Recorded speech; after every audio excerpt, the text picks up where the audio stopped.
Mapagpalang araw na naman po sa inyo lahat. Nandito naman po ang Iwagan ng Pangasinan na magtuturo po ng karunungan po sa inyo. Kung kayo po ay nagdedebosyon o nagdadarasal sa araw-araw at hindi nyo po basta-basta mapapagana yung mga orasyon na inyong ginagamit po, may kailangan po ninyo talaga pong manalangin sa Diyos ng makapangyarihan sa lahat na ipagkaloob sa inyo ang pagtitiwala at pananampalataya para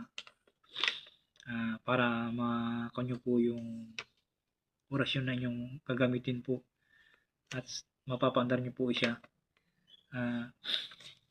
At kung halimbawa po hindi nyo po pumandar kahit na nagdadasal po kayo araw-araw at hindi nyo po basta mapandar, ay kailangan nyo po itong ibabagi po ng mga susi po. Mga susi o pagpandar ng mga orasyon para mapaandar nyo po yung orasyon na inyong gagamitin po. Halimbawa po, kung gagamitin nyo pong orasyon po ay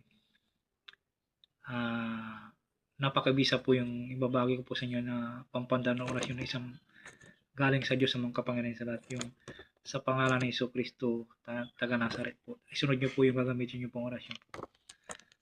Yung mga iba pong kung gusto nyo rin po, ilalagay ko po sa screen ng dalawang orasyon po na pampandar ng mga orasyon para mapandar nyo po talaga. Kailangan po ay manampalataya sa Diyos sa mga kapangyarihan sa lahat bago nyo po gamitin po ang pagpapandar ng mga orasyon po. Una po sa lahat po yung sa pangalan ni Jesucristo na taga Nazaret po. At yung pangalawa po ay Bamba Umbio. At yung pangatlo po ay Satur Aripotit Pirotas. Yan po ang papandar ng mga orasyon po. Maraming salamat po sa inyo.